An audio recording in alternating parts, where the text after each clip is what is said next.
Sholei, not information. There's nobody on the floor. Speak. You wanted to speak. Okay, but just allow me to correct one issue that has been raised twice on the issue of Nancy Baraza. Nancy Baraza was alleged to have pinched the nose of someone. It was never confirmed. There was the CCTV footage did not reveal it, and she was found with no guilt on that point. So as a woman leader, I want to correct that. Nancy Baraza served this country faithfully. So let us correct the Hansard. Thank you. Go on. Honorable Speaker, I can proceed. Go on. Yes, I am. Okay. Honorable Speaker, thank you very much. And again, before I proceed to support this motion, allow me to clarify just one issue. I have been accused by the Deputy President of bias, indicating that I cannot preside over these impeachment proceedings because I am biased. I want to confirm that when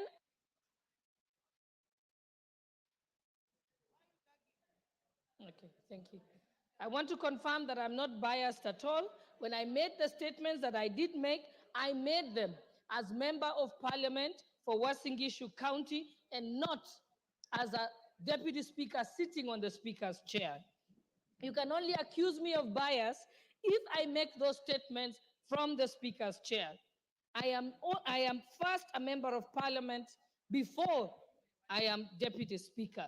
If the law contemplated a situation where I am gagged as Deputy Speaker, I would have been expected then by that law to resign like the substantive Speaker does in that case.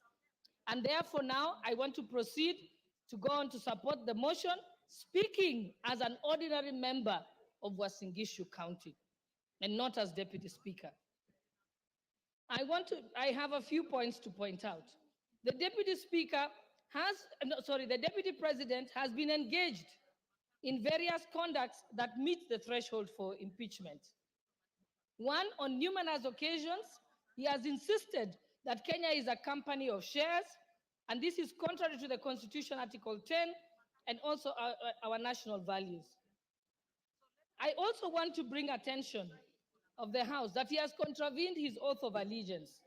When he took his oath of allegiance, he says, in full realization of the high calling, I assume as Deputy President of the Republic of Kenya, I swear and affirm that I will be faithful and bear true allegiance to the Republic of Kenya.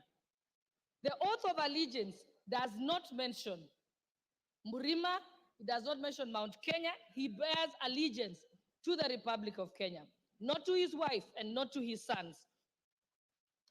So he has gone against his oath of allegiance. I also want to go on to refer to the press conference that the Deputy President held in Mombasa on the 25th of June, 2024. In that particular press statement, he distanced himself from the Finance Bill 2024.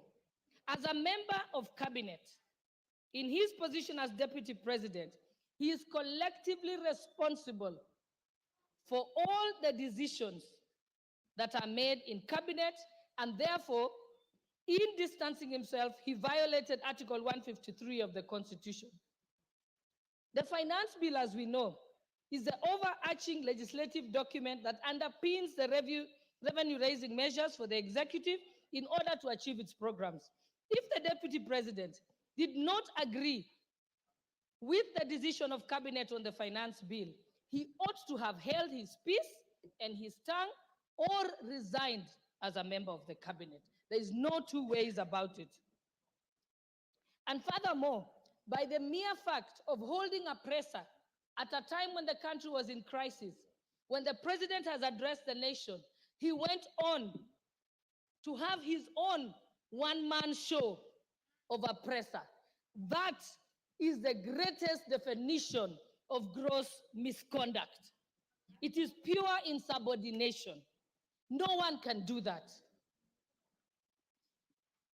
It is unthinkable for a principal assistant to contradict the principal. If you want to contradict the principal, you resign your position and go and contradict them from outside. Thirdly, the deputy president also distanced himself from the activities of the Nairobi Rivers Commission and claims that the activities were undertaken contrary to the law. The work of the commission was again endorsed by cabinet. The government followed laid down laws regarding eviction and resettlement of members of the public. The deputy president knows that this has been a crisis in this country and in contravention of the laws by having people living by the riparian zone. And in this year, people had actually died. And in order to prevent further deaths in future, cabinet in its wisdom decided to relocate the members of the public. And again, he again failed to take collective responsibility with cabinet, did not resign, but went on to countermand the decisions that had been made in cabinet.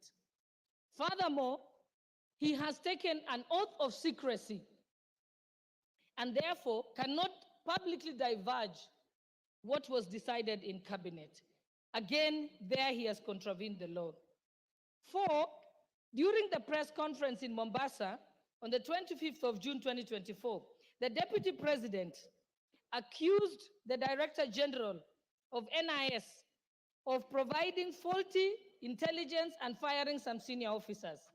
As a state officer, and most importantly, as a member of the National Security Council. Under Article 240, the members of the National Security Council at Clause 2B, the deputy president is a member. He then cannot discuss intelligence briefs that come to his knowledge during the proceedings of the National Security Council. Again, with that, he has gone against the Official Secrets Act and his oath of secrecy. And even if he had any reservations, he has opportunity as a member of the National Security Council to raise it at the Security Council proceedings and even to raise it to the president in person, but not to come as if he's an ordinary citizen who is in the opposition and then speak about it in public. That is wrong. In fact, it is juvenile. It reveals him as a person who is unhinged and cannot control their tongue.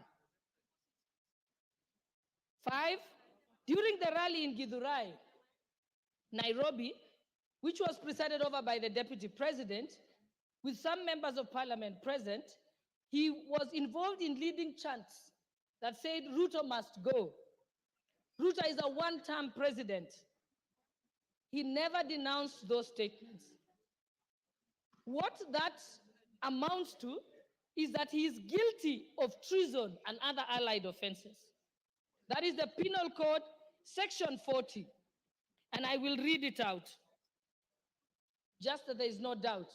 It says that any person owing allegiance to the Republic of Kenya or else of Kenya, if they compass, imagine, invent, devise any deeds with the intention of the death, the maiming, the wounding, the imprisonment, or restraint of the president is guilty of treason. So Rigathi Gachagua is guilty of treason.